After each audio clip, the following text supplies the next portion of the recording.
Computer को तेज करना है, लेकिन स्टोरेज अपग्रेड की दुनिया एक पहेली जैसी लगती है, तो चिंता मत कीजिए। इस गाइड में हम HDD से लेकर NVMe तक के सारे राज खोलेंगे, ताकि कोई भी आसानी से एक एक्सपर्ट की तरह सही चुनाव कर सके। हाँ, बिल्कुल। एक नई स्टोरेज ड्राइव चुनना जैसे कोई पहेली सुलझाना हो, है ना? इतने सारे ऑप्शंस, इतने सारे नए नए शब्द, ये वाकई में काफी कंफ्यूजिंग हो सकता है। HD, SSD, SATA, NVMe, M2, बाप रे, ये तो सिर्फ शॉर्ट फॉर्म्स का एक जंगल है। पर घबराने की कोई बात नहीं, हम इन सबको एक एक करके समझेंगे, और यकीन मानिए ये उतना भी मुश्किल नहीं है जितना लगता है। तो हमारा मिशन बिल्कुल सिंपल है, इस कंफ्यूजन को पूरी तरह क्लियर करना और वो सारी जानकारी देना जिससे अपने कंप्यूटर के लिए बेस्ट स्टोरेज चुना जा सके। चलिए शुरू करते हैं। तो सबसे पहले बिल्कुल बेसिक से शुरू करते हैं। स्टोरेज की दुनिया में ना दो बड़े प्लेयर्स हैं। एक तरफ है पुरानी और भरोसेमंद हार्ड डिस्क ड्राइव और दूसरे तरफ है नई super fast solid state drive. एक HDD यानी हार्ड डिस्क ड्राइव को ना एक छोटे रिकॉर्ड प्लेयर की तरह सोचिए। इसके अंदर घूमने वाली प्लेट्स हैं और एक आर्म है जो डेटा को पढ़ता और लिखता है। टेक्नोलॉजी काफी भरोसेमंद है, पर यही घूमने वाले हिस्से इसे धीमा बना देते हैं। अब आते हैं SSD पर। यहाँ सीन बिल्कुल अलग है। कोई घूमने वाला पार्ट नहीं, कोई आवाज नहीं, ये पूरी तरह से इलेक्ट्रॉनिक है, जैसे एक बहुत बड़ी सुपरफास्ट USB ड्राइव।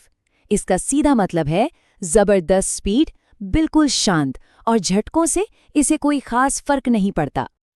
तो सिंपल सा हिसाब है, अगर स्पीड और ड्यूरेबिलिटी चाहिए तो SSD बेस्ट है, और अगर बहुत सारा डेटा सस्ते में स्टोर करना है तो HDD आज भी एक सॉलिड ऑप्शन है। सब कुछ जरूरत पर निर्भर करता है। ठीक है, अब हम HDD और SSD का फर्क तो समझ गए। अब थोड़ा सा और टेक्निकल होते हैं। देखिए, दो चीजें हैं जो पक्का करती हैं कि नई ड्राइव कंप्यूटर में काम करेगी या नहीं। एक है उसका साइज, जिसे फॉर्म फैक्टर कहते हैं, और दूसरा है उसका कनेक्शन टाइप यानी इंटरफेस। फॉर्म फैक्टर का मतलब बस ड्राइव का फिजिकल साइज और शेप है। क्या वो एक बड़ी सी 3.5 इंच की ड्राइव है जो डेस्कटॉप में लगेगी, या एक छोटी 2.5 इंच वाली जो लैपटॉप में फिट होती है, या फिर हो सकता है वो एक सुपर स्लिम M2 ड्राइव हो जो आजकल की डिवाइसेस में सबसे कॉमन है। अब आते हैं इंटरफेस पर। इंटरफेस को समझिए वो लैंग्वेज जिसमें ड्राइव कंप्यूटर से बात करती है, और ये बहुत ज़रूरी है क्योंकि यही तय करता है कि डेटा कितनी तेज़ी से ट्रांसफ़र होगा। सोच के देखिए, आपके पास दुनिया की सबसे फास्ट ड्राइव हो, लेकिन अगर इंटरफेस स्लो है तो वो कभी अपनी फुल स्पीड तक पहुंच ही नहीं पाएगी। और यहाँ स्पीड का डिफरेंस ज़मीन आसमान का है। SATA, जो सबसे कॉमन है, उसकी स्पीड लगभग 550 मेगाबाइट प्रति सेकंड पर आकर रुक जाती है। लेकिन NVMe, ये तो सीधे मदरबोर्ड के PCI लेन से जुड़ता है और इसकी स्पीड 14,000 मेगाबाइट प्रति सेकंड तक जा सकती है। ये बिल्कुल वैसा है जैसे एक साइकिल और एक सुपरसोनिक जेट का मुकाबला हो। चलिए अब उस चीज पर फोकस करते हैं जहां अक्सर लोग कंफ्यूज हो जाते हैं, M2 ड्राइव्स। क्योंकि सच तो ये है कि सारी M2 ड्राइव्स एक जैसी नहीं होती। यहाँ सबसे ज़रूरी बात यह है, M.2 सिर्फ फॉर्म फैक्टर यानी साइज का नाम है। एक M.2 drive slow SATA language भी यूज़ कर सकती है और सुपरफास्ट NVMe लैंग्वेज भी। देखने में शायद एक जैसी लगे, लेकिन परफॉर्मेंस में ज़मीन आसमान का फ़र्क होता है। और इन्हें पहचानने का एक बहुत आसान तरीका है। M.2 SATA ड्राइव्स में कनेक्टर पर 2 कट्स यानी नॉच होते हैं, जबकि फास्ट वाली M2 NVMe ड्राइव में सिर्फ एक नॉच होता है। ये छोटा सा डिटेल परफॉर्मेंस में बहुत बड़ा फ़र्क लाता है। और कहानी यहीं ख़त्म नहीं होती। NVMe की अपनी जेनरेशन्स भी होती हैं, Gen 3, Gen 4, Gen 5, और हर नई जेनरेशन के साथ स्पीड लगभग डबल हो जाती है। अच्छी खबर यह है कि यह बैकवर्ड कंपैटिबल हैं, यानी आप एक नई Gen 4 ड्राइव को पुराने Gen 3 स्लॉट में लगा सकते हैं, बस वो चलेगी Gen 3 की स्पीड पर।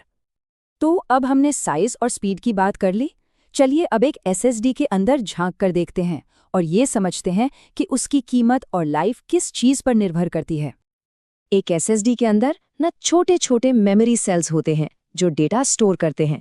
इनके अलग अलग टाइप्स होते हैं, जैसे SLC, MLC, TLC और QLC।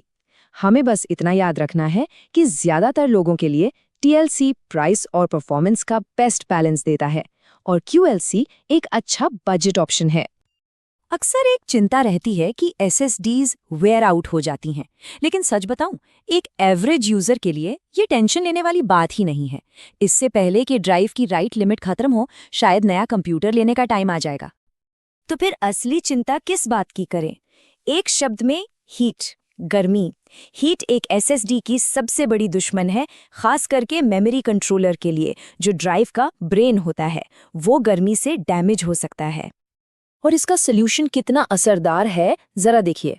एक सिंपल सा हीट सिंक जो गर्मी को दूर करने के लिए एक छोटा मेटल का टुकड़ा होता है, एक टेस्ट में टेम्परेचर को 24 डिग्री सेल्सियस तक नीचे ले आया। ये ड्राइव की लाइफ के लिए बहुत बड़ा डिफरेंस है। ठीक है, काफी कुछ कवर हो गया। अब इस सारी जानकारी को एक simple step by step guide में डालते हैं ताकि अगला अपग्रेड बिल्कुल कॉन्फिडेंस के साथ किया जा सके। सही ड्राइव ढूंढना बहुत आसान है। बस अपने कंप्यूटर के डिवाइस मैनेजर में जाना है। वहां डिस्क ड्राइव सेक्शन में अपनी करंट ड्राइव का मॉडल नंबर देखिए। फिर उस मॉडल नंबर को ऑनलाइन सर्च कर लीजिए। आपको पता चल जाएगा कि आपको कौन सा साइज यानी फॉर्म फैक्टर और कौन सा कनेक्शन यानी इंटरफेस चाहिए। कोई गेसवर्क की जरूरत ही नहीं। तो चलिए सब कुछ समेट लेते हैं। 4 जरूरी बातें। 1. ज्यादातर लोगों के लिए TLC 3D NAND drive best balance है। 2. हमेशा सैमसंग, वेस्टर्न डिजिटल या क्रूशल जैसे ट्रस्टेड ब्रांड्स ही चुनें। 3.